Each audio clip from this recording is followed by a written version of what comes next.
Hai, masih bersama saya Mr. G bicara. Tentu saja bicara tentang kebenaran berdasarkan fakta, data, dan realita. Teman-teman, terkait kasus Nikita Mirzani yang didakwa oleh jaksa penuntut umum dalam kasus pemerasan terhadap korban Dr. Reza Gladys, rame diperbincangkan di berbagai media, termasuk di media sosial, terutama media sosial TikTok. Rame itu komentar-komentarnya yang mengatakan ada perubahan pasal, yang juga mengatakan ada penghapusan pasal. Katanya tidak ada pasal pemerasan, katanya diganti dengan namanya pencemaran nama baik. Teman-teman, itu semua salah kaprah. Saya akan menjelaskan kepada Anda setelah saya membacakan berita ini, agar tidak menjadi fitnah. Langsung ke sumbernya. Langsung. Dari Jawa Pos. Tak ada pasal pemerasan dalam dakwaan. Pengacara Nikita Mirzani tuntut korban minta maaf. Ya, kita bacakan saja ya.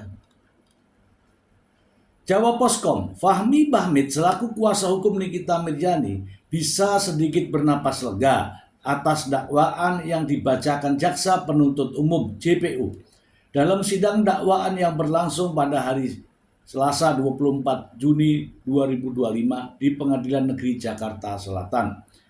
Fahmi Bahmid lega karena kasus pemerasan yang sempat santer beredar dalam laporan polisi Reza Gladys tidak muncul dalam dakwaan jaksa. Pasal yang selama ini disangkakan pasal yang dilaporkan adalah pasal pemerasan, pasal 368. Sampai Nikita Mirzani ditahan adalah pasal 368 tentang pemerasan. Tapi begitu masuk dalam surat dakwaan, itu tidak ada kata Fahmi Bahmid. Dengan tidak adanya pasal pemerasan dalam dakwaan jaksa, maka pihak Nikita Mirzani menuntut Reza Gladys selaku pelapor atau korban untuk meminta maaf dalam rentang waktu 7 kali 24 jam. Yang terpenting clear tadi, dengan adanya pembacaan dakwaan maka secara sah tidak ada tindak pidana pemerasan. Jadi saya kasih waktu 7 kali 24 jam untuk segera minta maaf kepada Nikita Mirzani, pungkasnya. Oke, teman-teman, saya juga punya videonya terkait pernyataan dari Fahmi Bahmid yang menyatakan bahwa hal seperti itu tadi, tidak ada pasal pemerasan. Berikut ini, mari kita simak bersama. Minggu depan kita mengajukan eksepsi. Anda tunggu aja hari Selasa, insya Allah jam 10 saya akan mengajukan eksepsi secara terperinci satu persatu. Yang terpenting clear tadi, dengan adanya pembacaan dakwaan maka secara sah tidak ada tindak pidana pemerasan. Jadi saya kasih waktu 7 kali 24 jam untuk segera minta maaf kepada Nikita Mirzani. Ya, itu yang saya sampaikan, dan ini permintaan Nikita Mirzani karena dia sudah mendengar sendiri tidak ada tindak pidana pemerasan, karena selama ini selalu dikategorikan Nikita telah melakukan pemerasan. Nikita minta dalam waktu 7 kali 24 jam segera meminta maaf kepada Nikita Mirzani karena selama ini menyatakan Nikita telah melakukan pemerasan. Seperti itu. Kalau pihak sana tidak mau, itu urusan nanti, urusan hukum yang akan bekerja. Ya, karena kalau kita minta supaya minta maaf itu kan urusan moral. Tapi kalau tidak mau, urusan hukum yang akan berjalan. Seperti itu. Ya. Oke, ada lagi yang mau ditanyakan? Minggu depan eksepsi, Anda tunggu eksepsinya seperti apa saja.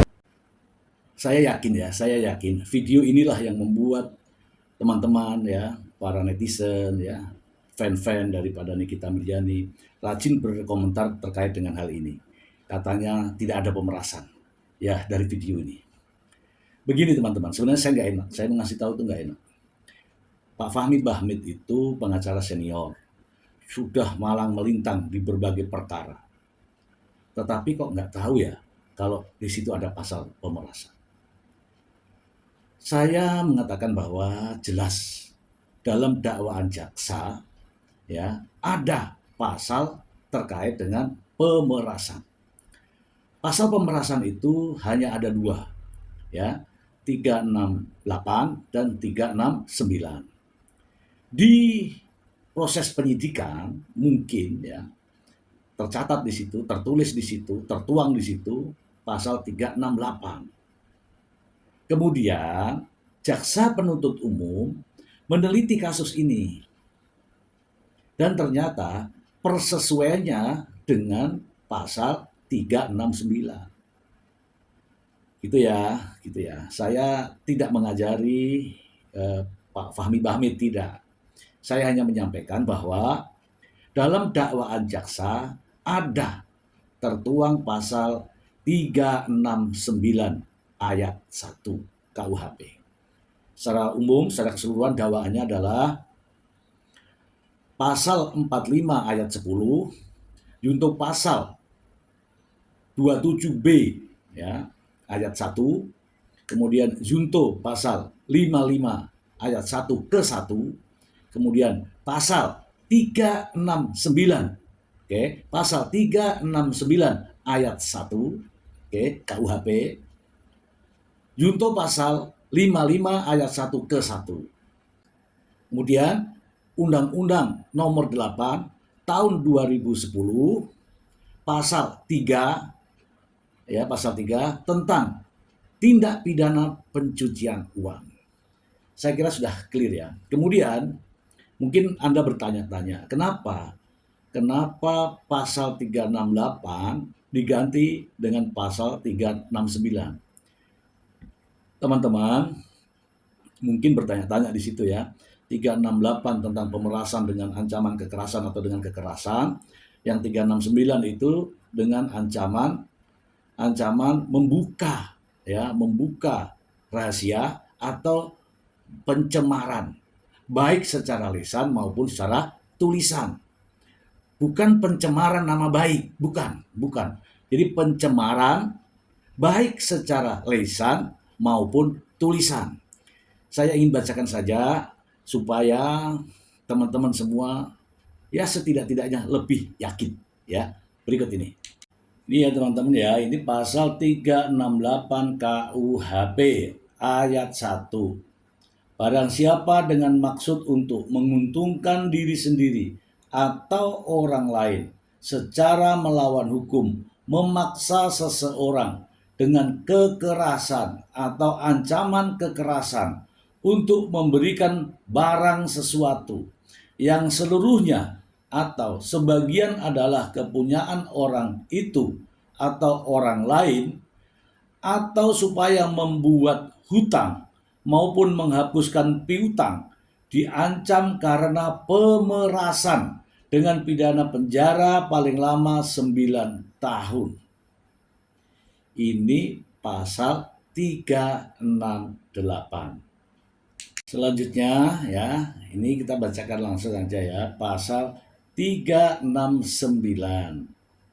Barang siapa dengan maksud menguntungkan diri sendiri atau orang lain secara melawan hukum memaksa seseorang dengan ancaman pencemaran baik dengan lisan maupun tulisan, atau dengan ancaman akan membuka rahasia supaya memberikan barang sesuatu yang seluruhnya atau sebagian kepunyaan orang itu atau orang lain, atau supaya membuat utang atau menghapuskan piutang, diancam pidana 4 tahun ya paling lama. Oke ya teman-teman ya. Clear ya. Nah, teman-teman, clear ya. Jadi tidak ada masalah dengan persangkaan atau dakwaan. Masih ada tentang kasus pemerasan yang didakwakan kepada Nikita Mirzani. Lantas mungkin Anda bertanya-tanya, mengapa pasalnya dirubah? Sebenarnya kalau pasal itu dirubah menguntungkan.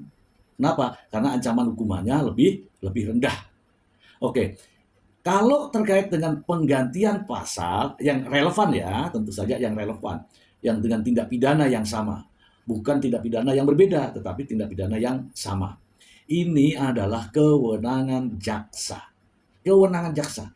Jaksa memiliki wewenang untuk merubah dakwaan sebelum persidangan dimulai dan hanya memiliki kesempatan 1 kali perubahan. Ini sesuai dengan amanah undang-undang dari KUHP pasal 144. Supaya tidak menjadi fitnah, saya bacakan untuk teman-teman semua. Pasal 144 ayat 1. Penuntut umum dapat mengubah surat dakwaan sebelum pengadilan menetapkan hari sidang, baik dengan tujuan untuk menyempurnakan maupun untuk tidak melanjutkan penuntutannya. Oke. Pasal 144 ayat 2. Pengubahan surat dakwaan tersebut dapat dilakukan hanya 1 kali, selambat-lambatnya 7 hari sebelum sidang dimulai. Oke. Ayat 3. Dalam hal penuntut umum mengubah surat dakwaan, ia menyampaikan turunannya kepada tersangka atau penasihat hukum dan penyidik. Oke, surat dakwaan sudah diserahkan kepada tim daripada Nikita Miryani, tim penasihat hukum Nikita Miryani. Sudah. Artinya apa? Sudah sesuai dengan pasal 144 KUHP. Oke ya teman-teman ya. Oke ya teman-teman ya. Jadi clear ya, tidak ada permasalahan ya.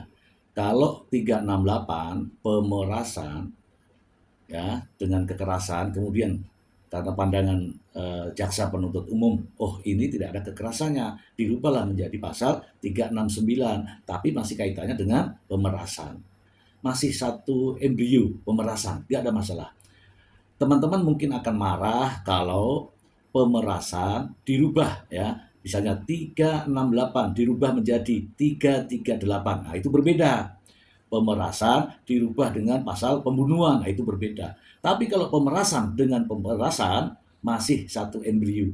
Artinya boleh ya jaksa merubah, tapi dan dalam kesempatan hanya 1 kali, sebelum sidang dimulai.